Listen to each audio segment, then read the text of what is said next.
Hello students, welcome back in my channel Cloud Computing and Data Center. Today we learn the new topic in the 6th chapter, that is emerging technologies with the cloud computing. Topic that name is serverless computing. As the name itself suggests, what is a serverless? આપણે સર્વરનો use નથી કરતા એવી ટાઈપની આપણે applications હોય that is known as a serverless. Generally serverless computing છે, it's a method is providing the backend services, right? backend services જ્યારે તમે યુઝ કરતા હોય તમારા એપ્લિકેશન્સની અંદર તો એ શું થયું serverless computing, right? serverless computing જે કંઈ પ્રોવાઈડર્સ હોય છે, it's allowed user to write and deploy the code without worrying about the infrastructure. એટલે તમે કોડ લખી લો, આપણે પ્રોગ્રામ બનાવી લીધો, ડેપ્લોય કરી દીધો, એના કોઈ બી કોડ લખી લીધો. After that we are not to worry how it is publish, how it can be deploy the applications. આપણે ફિઝિકલી જે તે કાંઈ હોય ઇન્ફ્રાસ્ટ્રક્ચર રિલેટેડ કંઈ વરી નથી થવાનું હતું, રાઈટ? કંપનીને બેકએન્ડ જે બેકએન્ડના વર્ક્સ જે હોય છે એ આપણે થ્રુ સર્વરલેસ કમ્પ્યુટિંગ થ્રુ આપણને સેમ વસ્તુ આપણને મળી જાય છે થ્રુ વેન્ડર, રાઈટ? આપણે કોઈ સ્પેસિફિક રિઝર્વ નથી કરી રાખતા કે ફિક્સ અમાઉન્ટનું જ આપણે યુઝ કરીએ છીએ હાર્ડવેર રિસોર્સિસ. આપણે અહીંયા એવું હોય છે કે જેટલું તમે પે કરો, pay as you go, right? જેટલી તમે બેન્ડવિડ્થ યુઝ કરો, નંબર ઓફ સર્વર યુઝ કરો, સર્વિસીસ કોઈ ઓટો સ્કેલિંગ થતી હોય, એઝ વી નો કે કોઈ બી એપ્લિકેશન્સ હોય, કોક પર સેલ આવ્યો છે તો નંબર ઓફ રિસોર્સ છે ત્યારે વધી જાય છે, યુઝર્સ છે એ વધી જાય છે, તો શું થાય? ઓટો સ્કેલિંગ થઈ ગયું કે નંબર ઓફ થોડા સમય માટે આપણે રિસોર્સિસ છે એ સ્કેલિંગ થયું છે, રાઈટ? જ્યારે ઇનિશિયલી સ્ટેજમાં શું થતું કે આપણે કોઈ એપ્લિકેશન્સ બનાવતા હતા કે વેબ એપ્લિકેશન્સ હોય તો આપણે ફિઝિકલી હાર્ડવેર જોતું હતું, આપણે સર્વર આપણે જોતું હતું કે જે આપણી એપ્લિકેશન્સને રન કરે કે કંઈ પણ ઓપરેશન્સ કરે. તો એ જે હતું એ કમ્બરસમ બી હતું અને સાથે એક્સપેન્સિવ પણ થઈ જતું હતું આપણી એપ્લિકેશન્સની જ્યારે આપણે રન કરાવીએ છીએ ત્યારે, રાઈટ? એના પછી આવ્યું ક્લાઉડ કોમ્પ્યુટિંગ કે જેને લીધે આ નંબર ઓફ સર્વર્સ છે કે સર્વર્સમાં જે આપણે સ્પેસ રોકીને બેઠા છીએ એ રિમોટલી આપણે આપી દીધું છે થ્રુ સર્વરલેસ કમ્પ્યુટિંગ, રાઈટ? ડેવલપર્સ જે છે કે કોઈ પણ કંપની છે એ રેન્ટ ઉપર જેટલા સર્વર એને યુઝ કરવા હોય, જેટલા રિસોર્સિસ યુઝ કરવા હોય એટલા એ પરચેસ કરી લે જેના ટ્રાફિકના બેઝ મુજબ, રાઈટ? એટલે કે જે કંઈ એક્ટિવિટી એ જે મંથલી એની લિમિટ જે બાંધી હોય એટલું એ યુઝ કરી લે. પણ એના પછી થાય શું કે ભાઈ કોઈકવાર વધારે યુઝર થઈ ગયા હોય એટલા માટે સ્કેલિંગ આવ્યું, ઓટો સ્કેલિંગ કે નંબર ઓફ યુઝર્સ વધી જાય તો એ પોતે સ્કેલઅપ થઈ જાય, રાઈટ? એટલે કે અહીંયા સર્વર છે જો પોતાની કંપનીમાં લે કે પોતાનું સર્વર હોય તો એ ઘણીવાર શું થશે? વેસ્ટમાં જશે. નંબર ઓફ રિસોર્સિસ કોઈકવાર મેક્સિમમ યુઝ પણ ન થયા હોય, રાઈટ? પણ જો વેન્ડર્સ આપણને ઓટો સ્કેલિંગ મોડલ આપણને પ્રોવાઈડ કરે કે જેટલું યુઝ કરવું એટલું યુઝ કરીએ, બાકી અનવોન્ટેડ સ્પાઇક્સ છે એ આપણને યુઝ ન કરવા દે તેટલું આપણે એક્સપેન્સિવ ન થાય, રાઈટ? એ વસ્તુ આપણે આની અંદર આવી. સાથે સાથે આપણે એ પણ ખ્યાલ છે કે જેટલી સર્વિસીસ, જેટલા સર્વર, જેટલું મેમરી જેટલું યુઝ કરીએ છીએ એ જેટલું આપણે એટલું પેમેન્ટ કરવાનું હોય છે. હા, સર્વરલેસ છે એ આપણને એવું પણ લાગશે કે સર્વર તો યુઝ નથી કરતા, તો પણ આપણે એને બેકએન્ડ સર્વિસીસ તરીકે એને યુઝ કરીએ છીએ કારણ કે આપણે વેન્ડર્સ પાસેથી સર્વરના રિસોર્સિસ હાયર કરીએ છીએ. We are not providing the resources in our company, we are not build our company, right? આપણે નથી બિલ્ડઅપ કરતા પણ આપણે એને હેન્ડલ કરવા વેન્ડર પાસે આપી દીધું હોય છે. એટલા માટે એને સર્વરલેસ કહે છે કે ડેવલપર્સ છે કે can do their work, they can concentrate on their projects, not to worry how it is work in the server, how you can deploy your applications. You have to just replace your code and it is automatically works in the backend in the server, right? એ વસ્તુ આની અંદર આવે છે સર્વરલેસની અંદર, right? હવે આની અંદર આપણે એ પણ સમજીએ કે આ જે સર્વરલેસ આર્કિટેક્ચર છે એને કોણ યુઝ કરે. આપણને સર્વરલેસ કમ્પ્યુટિંગ ખબર પડી ગઈ કે આપણે પોતે નથી સર્વર લીધું, આપણે કોઈ વેન્ડર પાસેથી લીધું, આપણી એપ્લિકેશન્સને બિલ્ડ કરી ડેપ્લોય કરી દીધું. નકર થાય શું કે આપણે જ રિસોર્સિસ હાયર કરવા પડે સર્વરમાં, આપણી જ વેબ એપ્લિકેશન્સમાં બધું જ મેનેજ કરવું પડે. આ તો આપણે બીજાને વેન્ડર આપી દીધું એટલે આપણે ફિઝિકલી કેટલા રિસોર્સિસ જોઈએ છે એની આપણને કંઈ ફેર નથી પડતો, રાઈટ. તો આ જે સર્વરલેસ આર્કિટેક્ચર છે એ કોણ યુઝ કરી શકે? કે જેને માર્કેટમાં ઓછા ટાઈમમાં light weight flexible applications build up કરીને પબ્લિશ કરવી હોય ઇન ફાસ્ટ મેનર, રાઈટ. એટલે ફાસ્ટ ક્વિકલી એને કરવું હોય ને એના બેનિફિટ્સ લેવા હોય તો આપણે સર્વરલેસ આર્કિટેક્ચર છે, સર્વરલેસ કમ્પ્યુટિંગ છે એ યુઝ કરવાનું થાય. એને લીધે શું થાય? It reduce the cost of applications, કારણ કે તમે ફાસ્ટ કરી દીધી છે, યુઝર પણ યુઝ કરવા માંડ્યા છે, આપણે કોઈ હાર્ડવેર રિસોર્સિસ આપણી પાસે નથી લીધા. વળી થાય શું કે આપણે એપ્લિકેશન્સ બનાવી દીધી પણ આપણે હાર્ડવેર ના હોય તો તમે બાય કરી અને એને બધું મેનેજ કરો, it's take much time, right. આ તો તમે પાર્ટીને જ આપી દીધું તો થોડા સમયમાં તમે તમારું એપ્લિકેશન્સને ડેપ્લોય કરી શકો છો, રાઈટ. એટલે કોઈ પર્ચેસિંગમાં, કોઈ સર્વરમાં કોન્સ્ટન્ટલી આપણે કેવી રીતે અવેલેબલ છે, નથી વર્ક થતું, અનયુઝડ મેનરમાં છે, વેસ્ટ ઓફ રિસોર્સિસ થાય જો આપણે લઈએ તો. પણ આપણે આ સેટઅપ્સ જે બિલ્ડઅપ કરવાના હોય એ કંઈ કરવાનું નથી હોતું, બધું વેન્ડર કરીને આપણને આપે છે, રાઈટ. એટલે કે ડેવલપર્સને ફાસ્ટ એપ્લિકેશન્સ દેવી હોય યુઝર્સને ત્યારે એવી જગ્યાએ when it reduce the latency, right, એ કોઈ આર્કિટેક્ચર્સની અંદર નથી આવતું. પણ આપણે એવું કહી શકીએ કે આપણા કોઈ રિક્વાયરમેન્ટ્સ નથી હોતી કે કેટલા રિસોર્સિસને બધી જરૂર હોય, રાઈટ. જ્યારે આપણે ઓછા ટાઈમમાં ફાસ્ટ એપ્લિકેશન્સ ડિપ્લોય કરવી હોય ત્યારે આપણે આ સર્વરલેસ આર્કિટેક્ચર છે એ યુઝ કરતા હોઈએ છીએ, right. Now will see the advantages of the serverless architecture. First એડવાન્ટેજીસમાં જોઈએ તો કે લોઅર કોસ્ટ. શું કામે લોઅર કોસ્ટ? કારણ કે આપણે કોસ્ટ ઇફેક્ટિવ છે, કારણ કે ક્લાઉડ પ્રોવાઈડર્સ આપણને બેકએન્ડ સર્વિસીસ આપણને પ્રોવાઈડ કરે છે. કેટલું? કે જેટલું તમે યુઝ કરો છો એટલું, અથવા તો CPU આઇડલ ટાઈમ હોય એ આપણને એ લોઅર કોસ્ટ તરીકે આપણે કહી શકીએ. અધરવાઇઝ શું થાય? કારણ કે આપણે જ સર્વર લઈએ, આપણે જ બધું કરીએ તો એક કોસ્ટ છે એ વધી જાય. અહીંયા આપણે ખાલી કોન્સન્ટ્રેટ આપણા ડેવલપિંગ સાઇડ, આપણી એપ્લિકેશન સાઇડ જ હોય છે, એટલા માટે છે lower cost. Next is a simplified scalability. Simplified scalability મતલબ કે સર્વરલેસ આર્કિટેક્ચરમાં આપણે કોઈ વરી નથી થવાનું હતું, કંઈક ક્યારે કોઈ આપણું જે કોઈ પોલિસી એવી નથી કે આપણે કોડમાં કંઈ રિફ્લેક્ટ કરી શકીએ કે કોઈ પણ સ્કેલિંગ કરવું હોય, નંબર ઓફ રિસોર્સિસ વધારવા હોય, રાઈટ. વેન્ડર જ પોતે સ્કેલિંગ કરી આપે છે, જેટલા આપણે કોઈ સેલ હોય ત્યારે પોતે કરીને આપણને પ્રોવાઈડ કરે છે, રાઈટ. એટલે કે સ્કેલેબિલિટીનો જ્યારે પોઈન્ટ ઓફ વ્યૂ આવ્યું તો આપણે એવો કોઈ કોડ લખવાનું હોતો નથી, એ વેન્ડર જ પોતે આપણને સ્કેલિંગ કરીને પ્રોવાઈડ કરે છે. Next is a simplified backend code. Simplified backend code એટલે આપણને ખ્યાલ છે કે જ્યારે આપણું જ સર્વર હોય તો તમારે એને મેનેજ કરવું પડે, તમારે એને કોડ કરવો પડે તો જ તમે ડેપ્લોય કરી યુઝર એપ્લિકેશન્સ યુઝ કરતા હોય છે. પણ અહીંયા આપણને through FAAS, that is a function as a service, you have to just create a simple functions to perform all the independently task, right. એટલે કે તમે કોઈ API કોલ થ્રુ કરી શકો, ફંક્શન્સ તમે કંઈક રન કરી શકો કે બેકએન્ડ કોડ છે એ રન કરી શકે, રાઈટ. એટલે થ્રુ API તમે એ આપણે જે કોઈ ટાસ્ક કરવાનો હોય ફંક્શન્સ થ્રુ આપણે કરી શકીએ છીએ. ક્વિકર ટર્ન એરાઉન્ડ મતલબ કે તમારું જે નકર થાય શું કે તમે માર્કેટમાં મૂકો અને પછી એ પબ્લિશ થાય. અહીંયા તો તમે કંઈ પણ બગ આવી હોય, રાઈટ, તો ફટાફટ તમે ચેક કરી અને નવા ફીચર સાથે એડ કરી મોડિફાઈ કરી અને પાછા મૂકી શકો છો, રાઈટ. એટલે કે કોઈ કસ્ટમરની કંઈક મતલબ કે એરર આવી કે જે તે કંઈ કોડમાં કશું થતું હોય તો ફાસ્ટ તમે ચેન્જ કરી તમે વેન્ડરમાં જ ડાયરેક્ટલી એપ્લિકેશન્સમાં તમે ચેન્જીસ કરી અને તમે રિપ્લાય પણ મોડિફાઈ કરીને આપી શકો છો. એટલે quicker turn around time.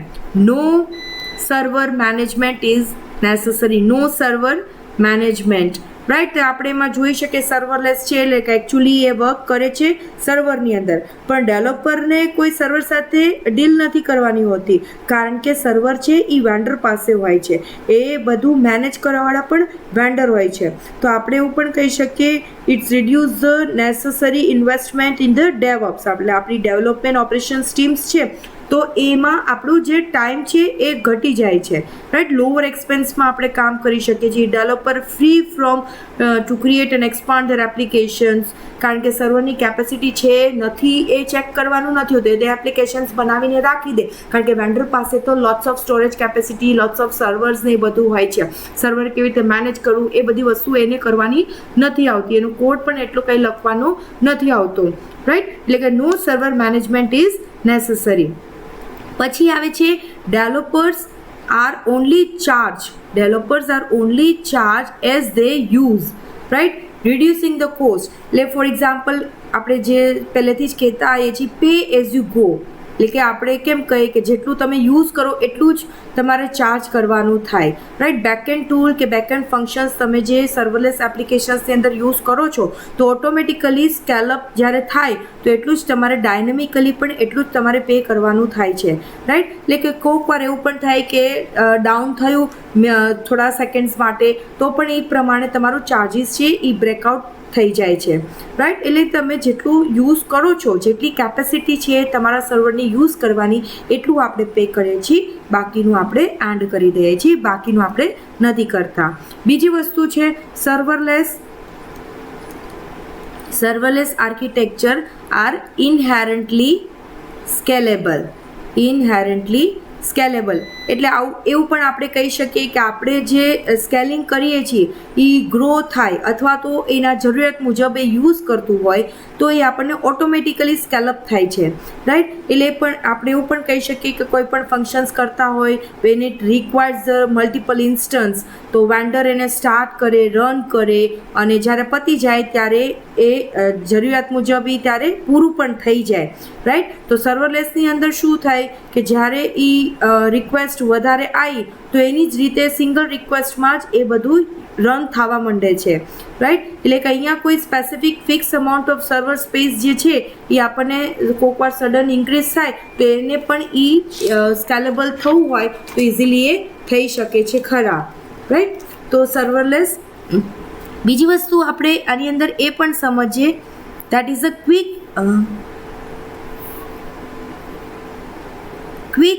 deploy and updates are possible. એવું એટલે શું થયું કે કોઈ જરૂરી નથી કે કોઈ અપલોડ કોડ કરવો પડે બેકએન્ડ કન્ફિગરેશન્સ કરવા માટે અથવા તો કોઈ રિલીઝ કરો છો કોઈ ન્યૂ વર્ઝન માટે, એવું કોઈ આપણે જરૂરિયાત નથી હોતી, રાઈટ. ડેવલપર્સ છે પોતાની રીતે અપલોડ કરી દે, થોડોક જે કાંઈ કોડ હોય રિલીઝ કરી દે, કોઈ નવી પ્રોડક્ટ્સમાં કોઈ અપડેશન્સ માગે તો, રાઈટ. એટલે કે કોઈ કોડ હોય એ એક જ ટાઈમે અથવા તો એપ્લિકેશન્સ જ્યારે નથી યુઝ કરતા ત્યારે, એટલે કંઈ પણ વસ્તુમાં વેન્ડર પાસેથી એ ડાયરેક્ટલી પોતાની ત્યાંથી એ ચેક કરી અને અપલોડ કરી શકે છે. તો પોસિબિલિટી પણ એવું કે ઇટ્સ ક્વિકલી અપડેટ, પેચ કે ફિક્સિંગ કરો, એડિંગ અ ન્યૂ ફીચર્સ, આપણી કોઈ એપ્લિકેશન્સની અંદર કોઈ બી ચેન્જીસ કરો છો એ આપણે suddenly at a single moment પર આપણે ફાસ્ટ કરી શકીએ છીએ whenever you require the functions at a time, right. And last, that is the code run closer to the end user, it decrease the latency. मतलब જે આપણે વિલંબ કહીએ એ, રાઈટ. કારણ કે આપણને ખ્યાલ નથી કે કઈ જગ્યાએ તમારું હોસ્ટ થયું છે, right. The application is not hosted on the original server. The code is run from anywhere. A specific નથી, તમે રિમોટ પ્લેસ પરથી પણ તમારી એપ્લિકેશન્સને છે એ રન કરી શકો છો, વેન્ડર પાસે જવાની પણ જરૂર નથી. Depending on the vendor you can run the applications functions on server which are closer to the end user, that we can say that it reduce the latency because we don't know user do not want to travel all the way કે ક્યાં original server છે ત્યાં જઈને run કરવું, એવું કશું જ નથી. At the remote place they can run the applications, right. So this are the advantages of the serverless architecture, serverless computing, right. Now will see the disadvantages of this serverless computing.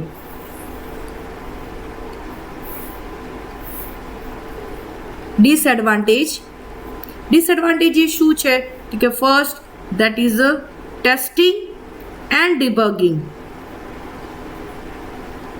Testing and debugging become more challenging, કારણ કે આપણને ખ્યાલ નથી કે એ કેવી રીતે code run કરશે when you are deploy your applications, right. How we know how code will actually perform after the deploy, એ આપણને ખ્યાલ નથી. સેમ વસ્તુ એ ડિબગિંગ કરો છો એ કોમ્પ્લિકેટેડ થઈ જાય છે ડેવલપરની સાઇડ, કારણ કે એની વિઝિબિલિટી એટલી બેકએન્ડ સાઇડની હોતી નથી એપ્લિકેશન્સ, કારણ કે જ્યારે બ્રોકડાઉન ઇન્ટુ સેપરેટ ઇન્ડિવિજ્યુઅલ પ્રોસેસને, રાઈટ. એટલે કે આપણે ટેસ્ટિંગ કરો કે ડિબગિંગ કરો એ ખબર નથી હોતી how it will be perform in the server as the backend, right. એ આપણને ખ્યાલ નથી હોતું, એટલા માટે એમાં થોડુંક પ્રોબ્લેમ છે, એ મોર ચેલેન્જિંગ છે. બીજી વસ્તુ આપણે જોઈએ, serverless architectures are not build for long running process, એટલે કે કોઈ લિમિટેશન્સ હોય, ટાઈમ લિમિટ હોય, limits of the application, that is a cost effective serverless architecture is not use, because જેટલો તમે ટાઈમ યુઝ કરો છો, જેટલો રનિંગ થાય છે એટલું તમે રન કરો છો, એટલું તમે પે કરો છો. પણ લોંગ રનિંગ પ્રોસેસ હોય છે as compare to the traditional one, તો એના માટે આ બિલ્ટઅપ નથી થતું, રાઈટ. જે કન્ટિન્યુઅસલી રિસોર્સિસને બધું યુઝ કરતા હોય, જે ટાઈમ કોડ્સ જે છે એ રનિંગ થતું હોય, તો એના માટે આપણે રન કરવા માટે લોંગ રનિંગ પ્રોસેસ થતી હોય તો એના માટે આપણે યુઝ નથી કરી શકતા, રાઈટ. બીજી વસ્તુ છે આ introduce the new security concern serverless architectures introduce the new security concerns, એટલે કે જ્યારે કોઈ વેન્ડર્સ એપ્લિકેશન્સ બેકએન્ડમાં વર્ક કરે છે તો પોસિબિલિટી નથી કે ભાઈ સિક્યુરિટી પ્રોવાઈડ કરે કોઈ એપ્લિકેશન્સમાં પર્સનલ અથવા સેન્સિટિવિટી, એને ખ્યાલ નથી હોતો કોઈ વસ્તુ એપ્લિકેશન્સની ઇમ્પોર્ટન્સ વધારે હોય છે, રાઈટ. એટલે કે કંપનીઝ જે કંઈ હોય છે એ ફિઝિકલ સર્વર કે સર્વરલેસ પ્રોવાઈડર્સ છે એ પોતાની રીતે રન કરે છે કોડ કસ્ટમર સાથે સિંગલ સર્વર ગમે ત્યારે, રાઈટ. પણ એમાં કોઈ એવું કંઈ નથી હોતું મશીનરી કે કોઈ મલ્ટી ટેનન્સી કંઈ કે several companies trying to lease or work a single office at the same time, એટલે કે કંઈ પણ વસ્તુ તમે એફેક્ટ કરો છો એપ્લિકેશન્સ જ્યારે તમે બનાવો છો ત્યારે આપણે કન્ફિગર કયા સર્વરમાં થાય છે એ આપણને ખ્યાલ નથી હોતો, રાઈટ. એટલે સિક્યુરિટી પ્રોવાઈડ કરવી પણ એ આપણા માટે ઇમ્પોર્ટન્ટ છે. Next thing that is a vendor lock in is a risk. આ ઇમ્પોર્ટન્ટ છે કે વેન્ડર્સ છે એ આપણને બેકએન્ડ સર્વિસ આપણને આપણી એપ્લિકેશન્સની અંદર પ્રોવાઈડ કરે છે, રાઈટ. જે તે કંઈ કમ્યુનિકેશન્સમાં જે તે કંઈ કમ્પ્લાયન્સ રૂલ્સમાં લખ્યું હોય વેન્ડર સાથે એ કરીએ છીએ. તો સર્વરલેસ આર્કિટેક્ચર એ એવું પણ થાય જ્યારે કોઈ બીજા વેન્ડરની સાથે સ્વિચ ઓવર કરવું હોય ત્યારે એ ઇમ્પોર્ટન્ટ છે કે લોક કરીને ન રાખે, અધરવાઇઝ શું થશે કે એ બંનેના ફીચર્સ બંનેના વર્કફ્લોઝ છે એ બધું ડિફરન્ટ હોય છે, એટલે એ અહીંયા રિસ્કમાં છે કે વેન્ડર લોક છે એ ન થવું જોઈએ, રાઈટ. જો લોક થઈ જશે તો એ પ્રોપરલી યુઝ નહીં કરી શકે, કારણ કે કોઈને કોઈકવાર ડેટાબેઝ સાથે ડિફિકલ્ટી હોય અને સેટઅપ થઈ ગયું હોય, જ્યારે આપણે ક્લાઉડ માઇગ્રેશન્સ કરીએ છીએ ત્યારે આપણે એક મતલબ કે it's involve moving data to a totally different type of environment, એટલે કે કોઈ બીજા એન્વાયરમેન્ટમાં તમે ડિફર થાવ છો ત્યારે આપણે રીફોર્મેટ કરવું પડે છે ડેટાને. તો થર્ડ પાર્ટી જે આપણને વેન્ડર્સ છે એ આપણને બિઝનેસ પ્રોસેસ કે એના રૂલ્સ છે એ આપણે ફોલો કરવા પડે છે, એના કોઈ સોફ્ટવેર છે એ આપણે ફોલો કરવા પડતા હોય છે, એટલે વેન્ડર લોક છે એ આપણું રિસ્કમાં છે, એ આપણું ન થવું જોઈએ, રાઈટ. પરફોર્મન્સ જે છે તો એ આ હતા ડિસએડવાન્ટેજીસ. લાસ્ટ છે that is a performance may be affected. કેવી રીતે અફેક્ટ થાય કે આપણને કોન્સ્ટન્ટલી રન ન કરતા પણ સર્વરલેસ કોડ છે એ બૂટઅપ થાય જ્યારે આપણે યુઝ કરીએ છીએ ત્યારે, રાઈટ. પણ સ્ટાર્ટઅપ ટાઈમ જે આપણને છે આપણા પરફોર્મન્સને ડિગ્રેડ કરે છે, કારણ કે કન્ટિન્યુઅસલી આપણે એપ્લિકેશન્સ રન નથી કરતા હોતા, પણ જેને બૂટઅપ કરવું પડે સ્ટાર્ટઅપ કરીએ ત્યારે થોડો ઘણો આપણું પરફોર્મન્સ છે એ આપણનું ડાઉન કરે છે. એટલે જ્યારે તમે રન કરો ત્યારે આપણે જે કોડને રન કરતા હોય છે એ આપણે કોન્સ્ટન્ટ રેડી કરી એક્ટિવેટ કરીને રાખવું પડે છે, એટલે આપણે એવું પણ કહી શકીએ કે request for this ready to go code એને શું કહેવાય, વાર્મ સ્ટાર્ટ. અને request for a code that hasn't been used in a while એને કહેવાય કોલ્ડ સ્ટાર્ટ. એટલે આપણે કોન્સ્ટન્ટ એને રેડી કરીને જ રાખવું પડે છે. તો એ તમે વાટ રાખો અથવા તો કોલ્ડ સ્ટાર્ટ રાખો. આપણી એપ્લિકેશન્સ આપણે કોડને એ પ્રમાણે રેડી કરીને રાખવો પડતો હોય છે. Right, so these are the disadvantages of the serverless computing. Okay, now we'll see the applications, or we can say use cases of the serverless use cases, or we can say applications. આપણે કઈ જગ્યાએ applicable છે, તો આપણે first that is કહીએ કે auto scaling website અથવા તો એપીઆઈ હોય, એટલે કે આપણે સર્વરલેસ વેબસાઇટ કે એપ્લિકેશન્સ જ્યારે લખી લઈએ, કોડ લખી લઈએ, ડેપ્લોય કરીએ, ફ્રન્ટ વર્ક આપણું બધું રેડી કરીને રાખી દે અને પછી આપણે લોન્ચ કરી દઈએ, તો એવી જગ્યાએ આપણે સર્વરલેસ છે એ બેકએન્ડ તરીકે આપણે યુઝ કરીએ છીએ. ઓટોમેટિકલી આપણી ડિમાન્ડ વધે ઘટે એ પ્રમાણે એ યુઝ થાય છે. કોઈ આપણે વરી નથી થવાનું હોતું કે સર્વર ક્રેશ થયું, રિસોર્સિસ નથી મળ્યા, કે કોઈ ટ્રાફિક થયો, એ આપણે કશું વરી નથી થવાનું. એ વરી વેન્ડર્સને કે જે આપણે સર્વર જે આપણને પ્રોવાઈડ કરે છે. રાઈટ, પછી આવે છે ઇવેન્ટ સ્ટ્રીમિંગ. આવી કોઈ એપ્લિકેશન્સમાં પણ આપણે ઇવેન્ટ સ્ટ્રીમિંગમાં પણ યુઝ કરી શકીએ છીએ. કોઈ ઇવેન્ટ લોગ હોય જે ઇલાસ્ટિક સ્કેલેબલ તરીકે પાઇપલાઇન તરીકે વર્ક કરે છે, કે કોઈ મેન્ટેનન્સ કરવાનું હોય ક્લસ્ટર્સમાં, ત્યાં પણ આપણે યુઝ કરી શકીએ છીએ. કોઈ એનાલિટિક ટીમ્સને જે ડેટા સ્ટોર કરતા હોય કે અથવા તો મોનિટરિંગ કરતા હોય, તો એવી જગ્યાએ પણ આપણે સર્વરલેસ છે એ યુઝ કરતા હોય છે. ઇમેજ અથવા તો વિડીયો મેનિપ્યુલેશન્સ કરવું હોય, સર્વરલેસ છે એ આપણને બેસ્ટ પરફોર્મન્સ આપે છે. કોઈ ઇમેજ અને વિડીયો સર્વિસીસ કોઈ એપ્લિકેશન્સમાં કરવું હોય જે ડાયનેમિકલી રિસાઇઝ થાય છે ઇમેજીસ અથવા તો વિડીયોને, જ્યારે તમે એને મોડિફાઈ કરો છો ત્યારે, તો આવી જગ્યાએ પણ આપણે યુઝ કરતા હોય છે. કોઈ ઇમેજને રેકોગ્નાઇઝેશન્સ કરવું હોય ત્યાં પણ આપણે એને યુઝ કરતા હોઈએ છીએ. રાઈટ, એટલે કે ફોર એક્ઝામ્પલ કહીએ કે આપણું ક્રેડિટ કાર્ડ હોય તેની અંદર ફોટોગ્રાફ્સ આપેલા હોય છે. રાઈટ, તો જ્યારે તમે આપણે સ્વાઇપ કરીએ છીએ ત્યારે એ ઓટોમેટિકલી એની અંદર આવી જાય છે. તો આવી જગ્યાએ સર્વરલેસ છે એ વસ્તુ યુઝ થાય. ક્રેડિટ કાર્ડ હોય કે કાર્ડ્સ જે આવે છે, તમે એમાં ફેસ હોય તો એ નંબર રેકોગ્નાઇઝ કરી, ઇમેજીસ સ્કેન કરી અને આપણને તરત જ ઓટોમેટિકલી એ રિફોર્મેટ કરીને આપે છે. તો આવી જગ્યાએ આપણે મેનિપ્યુલેશન્સ કરવાનું થતું હોય તે યુઝ કરતા હોઈએ છીએ. Okay, next thing that is a processing event અથવા તો SaaS. રાઈટ, એટલે કે કોઈ હેવીલી સોફ્ટવેર યુઝ કરતા હોય થર્ડ પાર્ટી પાસેથી, ફોર એક્ઝામ્પલ ગીટહબ છે, ટ્વિલિયો છે, કે ઘણા બધા એવા જે ડિલિવરી ફંક્શનાલિટીઝ જે આપણને પ્રોવાઈડ કરે છે, એવા કોઈ હોય કે જે SaaS છે જે આપણે ફંક્શન્સ રન કરવા ન દેતા આપણા સિસ્ટમમાં, કે જે કોઈ ઇમેજ કરી નાખે આપણી ઇવેન્ટ્સને, તો આવી જગ્યાએ પણ આપણે સર્વરલેસ છે ને સબસ્ક્રાઇબ કરી આવી ઇવેન્ટને, આવા ફંક્શન્સને આપણે હોસ્ટ કરી શકીએ છીએ. રાઈટ, એટલે કોઈ પણ એક્શન્સમાં પાઇપલાઇનિંગ રિલેટેડ હોય કે કોઈ એક્ટિવિટીઝ જે સેલ્ફોર્સ રિલેટેડ હોય એવી જગ્યાએ આપણે યુઝ કરતા હોઈએ છીએ. Right, next thing that is a hybrid cloud applications. કે અહીંયા આપણે જ્યારે ક્લાઉડ પ્રોવાઈડર્સ છે એ આપણી બિઝનેસ રિક્વાયરમેન્ટ્સ પૂરી નથી પાડતી, આવી જગ્યાએ આપણે યુઝ કરી શકીએ છીએ. રાઈટ, એટલે અહીંયા આપણે વેન્ડર જે છે એ આપણી એપ્લિકેશન્સને ડેપ્લોય કરે મલ્ટિપલ પ્રોવાઈડર સાથે ઇન ધ સિંગલ એપ્લિકેશન્સમાં. રાઈટ, એટલે એવા કોઈ ટૂલ્સ બી પ્રોવાઈડ કરે કે જેના થ્રુ આપણે ઇઝી વર્ક કરી શકીએ, જે આપણે ડેપ્લોય પણ કોઈ ક્લાઉડ પ્રોવાઈડરમાં with maximise the efficiency of the applications.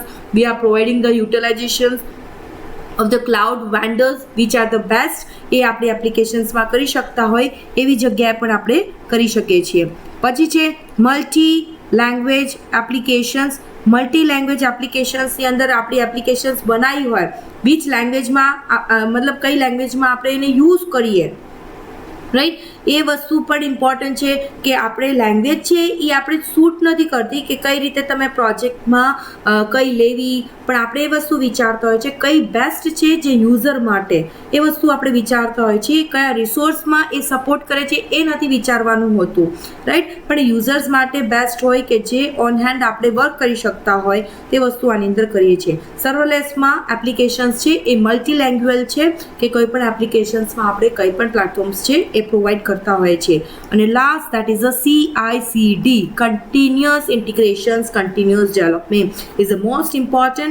કે આપણું સોફ્ટવેર જ્યારે બનતું હોય અને એ જે પાઇપલાઇનમાં તમે કોડ કરો છો, થોડો મોટો ચેન્જીસ કરો છો, કંઈ બગ્સ આવી અપડેટ કર્યા તો ઓટોમેટિકલી પાછું ઇન્ટિગ્રેટ કરી અને આપણે ડેપ્લોય કરીએ છીએ, રાઈટ. એટલે સર્વરલેસ આપણને ઓટોમેટિકલી બધી આ પ્રોસેસિંગમાં એ હેલ્પ કરે છે. કોઈ ચેક-ઇન્સ કરો, ટ્રિગર્સ, વેબસાઇટમાં કોઈ ટ્રિગર્સ આવી કે કંઈ પણ વસ્તુ થાય તો ઇઝીલી ટેસ્ટેડ કરી અને હ્યુમનના વ્યૂઝ જે હોય એ પ્રમાણે મોડિફાઈ કરી અને આપણે પબ્લિશ બી ઇન્ટિગ્રેટ કરી અને ડેપ્લોય કરીએ છીએ. તો આ બધી જ વસ્તુ સર્વરલેસ એપ્લિકેશન્સમાં એ બધી વસ્તુ શક્ય છે. તો આવી બધી જગ્યાએ આપણે યુઝ કરતા હોઈએ છીએ, right.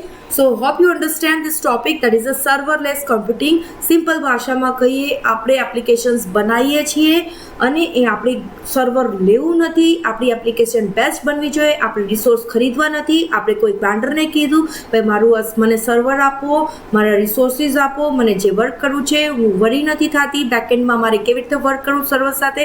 I am just ready my project અને હું તરત જ ડેપ્લોય ત્યાં કરી દઉં છું.